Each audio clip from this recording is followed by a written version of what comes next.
The European Parliament, in this report, proposes to establish an annual monitoring cycle on the rule of law that would be enshrined in an interinstitutional agreement between the Commission, the Council, and the Parliament, which would then consist of annual monitoring of the state of rule of law, democracy, and fundamental rights in all 27 member states, according to a single and objective set of criteria.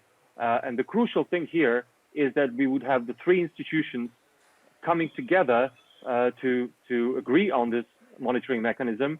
And one of the reasons why that is important is that at the moment we have a lot of different rule of law tools, from Article 7 to rule of law framework, to the rule of law dialogue, to the CVM and others. The problem is that each institution is kind of doing its own thing on the rule of law, and what we're trying to do here as Parliament is to try to bring them together and to streamline the various tools that we have, and also for the three institutions to cooperate.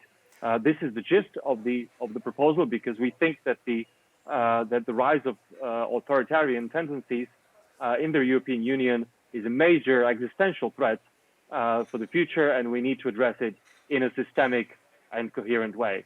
I mean, this has been one of the major weaknesses of the existing tools that the European Union has.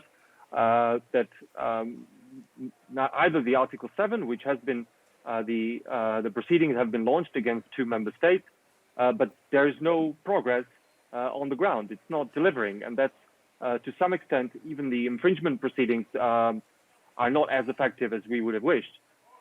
The point here about the annual monitoring, which would be part of an interinstitutional agreement, is that the assessment, when the annual reports, if they find persistent and systemic breach of, say, the rule of law, it would trigger, and that would be written into the interinstitutional agreement, it would trigger a response.